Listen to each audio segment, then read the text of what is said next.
what I got here is a Martin D28 from the year 1945. This is the holy grail for vintage guitar enthusiasts. This guitar is worth over 45,000 euros. I mean, why? It's just wood and some strings. Oh my god.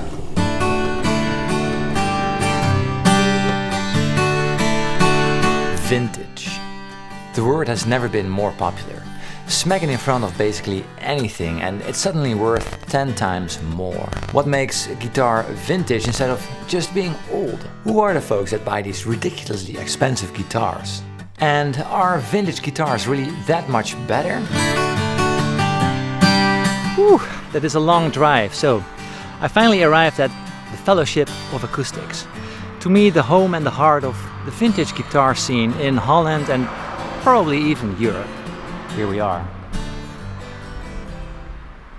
So you might recognize the place from where I shot the video comparing a vintage Martin D28 to a brand new Martin D28. And today they've got some nice guitars again. I'm here to find out what's the deal with vintage guitars. Why do people like them so much? I mean, the prices people pay for vintage guitars is through the roof these days. So I think this is the right place to ask the question to Koen, because he is partly owner of this Fellowship of Acoustic, and I hope he can tell me a lot of stuff about vintage guitars. Hey Koen! Hey! What's that you're holding? That's a 1945 D28. Thank you so much for having me, by the way. Really appreciate it. We're gonna take a look at some beautiful vintage, especially Martin guitars, right? Yeah. So that's a 43 0028. And here we have the D28 from 1945, and there is the 1946 021. Not as known as the other two, but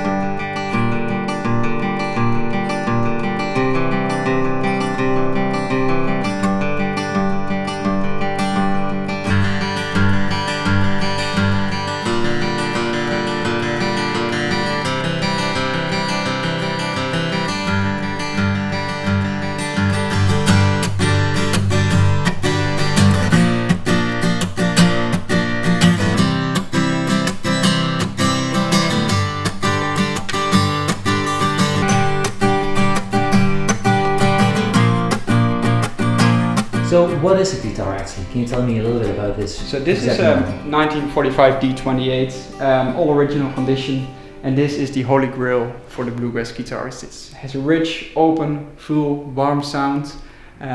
Initially started in 1931, and what I love about the Martin guitars is that these guitars are still made today. So back to 1931 to today, that's great. They are still made. Of course, they made some adjustments during the time. But in the basic, that guitar still exists, and I think then you find the right formula for guitar making. Yeah. So what makes this model so good for so many styles of music? So back in the days, people were more playing the banjo, and they needed a guitar that was powerful. And this is a true powerhouse. So this is actually a guitar that can beat the mandolin and the banjo acoustically. So that's why this one is so great for bluegrass picking. I'm not much of a bluegrass picker myself, but some of the differences to a new one are the Adirondack spruce top. So this one has Adirondack spruce, which is stiffer and creates more tone. The back and sides are made of Brazilian rosewood, whereas the new ones have East Indian rosewood. And Brazilian rosewood gives that warm and really nice deep tone into it. It's the holy grail on the tone woods, but it's really rare, so it's very hard to find. Even though with modern techniques and CNC, it's just something in maturing wood that can be changed. It's like old wine. So what's the retail value of this guitar? These guitars go between, depending on condition, because that's really what is very important with these guitars, somewhere between 45,000 and 55,000 euros. Yeah.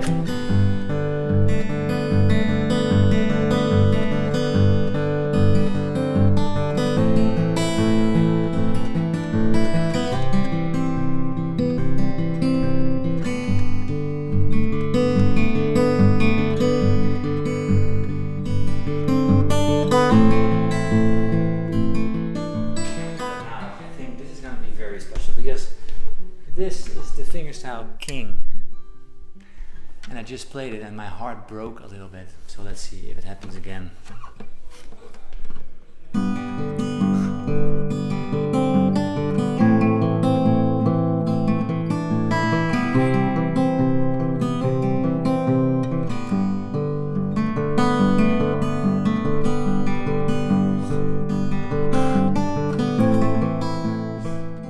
So what kind of folks buy these guitars?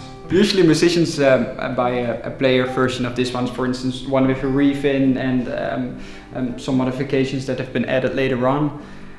Usually the people that buy these are not the ones that people expect, you know, the lawyers and that kind of people, but it are true guitar lovers. So as soon as you get infected with the vintage virus and you get into that, it's not a guitar that you buy as a prestige thing. It's just one that you want to have. So all different kinds of people. The virus. Yeah, it isn't the bling that's gonna sell this guitar because it's pretty modest. It's pretty modest. Yeah. It's not as modest as the 21 here. So that's something really cool as well. So the 21, as you can see, has no herringbone, has a simpler rosette. For instance, here we have the 0028, which has the same appointments basically as the D28, but then smaller. Wow, this is a family picture right here. This is a family picture right here. The 0028 is the absolute singer-songwriter dream. Eric Clapton has a signature series of the 0028. What I really love about this guitar is that it's so small. It's not too small, but it's nice small. And if you hold it and you play it, you almost dive into it.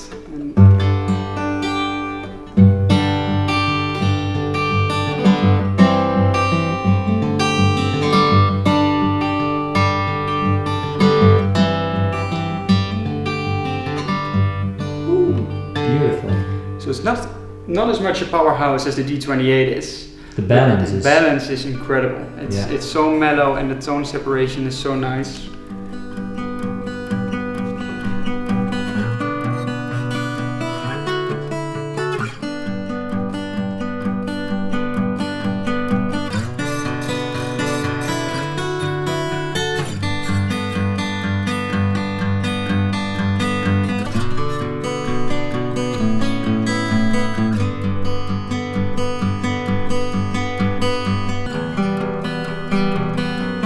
Why is it so small? Can you tell me? This one is 1946 021, and the reason why it's so small is that that's actually where they come from. So they come from very small instruments. When you look back in the days, back to the 1800s, first they made gut string instruments, classical instruments, and that slowly developed into the dreadnought that we know today. But back in the days, these smaller body guitars were very popular. They are pretty loud, actually. But there's a lot of power there. So are these the same strings as a regular dreadnought or a regular Western strings? These are all made for steel string guitar. So Martin developed the X bracing, which could hold these steel strings.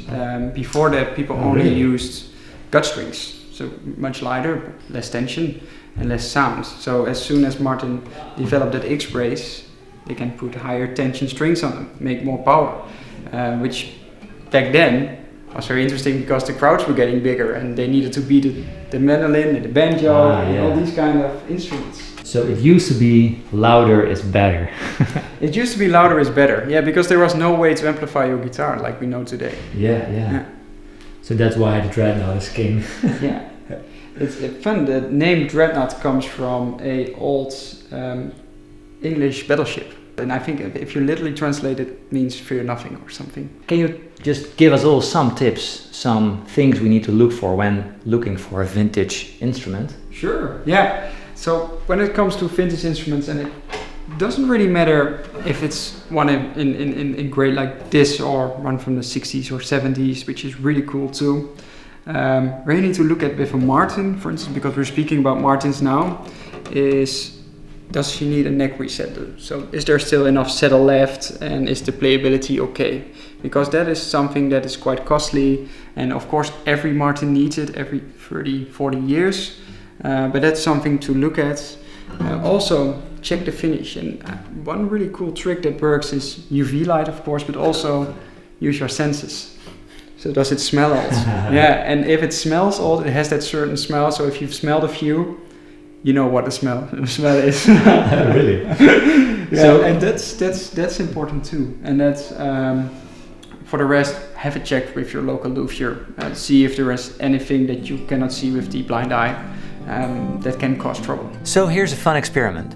I had a chance to check out this Martin 0042 John Mayer Crossroads, which is roughly 10,000 euros. The same price as the 021 from 1946. This guitar has all the bling you can think of, the best tone woods, everything money can buy you today. And although it's not the same body size, a single O versus a double O, I'd love to hear how they compare to see if buying vintage is worth it.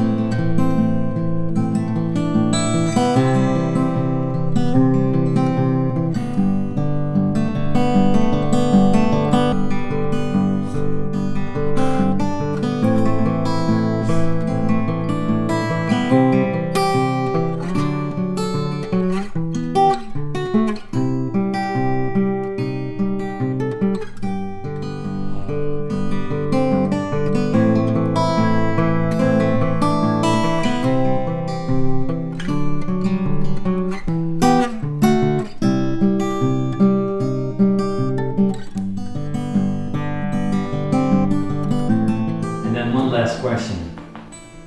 Sure. What is the deal with vintage guitars? Well, as soon as one of these beauties comes into the store, my heart starts beating faster. The biggest thing, of course, is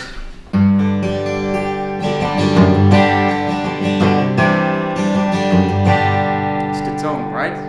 And it sounds incredible. What is so unique with old guitars, you have all these new treatments like torrefication in tops, but nobody can replicate the tone of an old instrument. Mm-hmm. And I think that is the biggest thing with vintage guitar, and people are looking for them. And because there are only so few, it's a hunt to get them.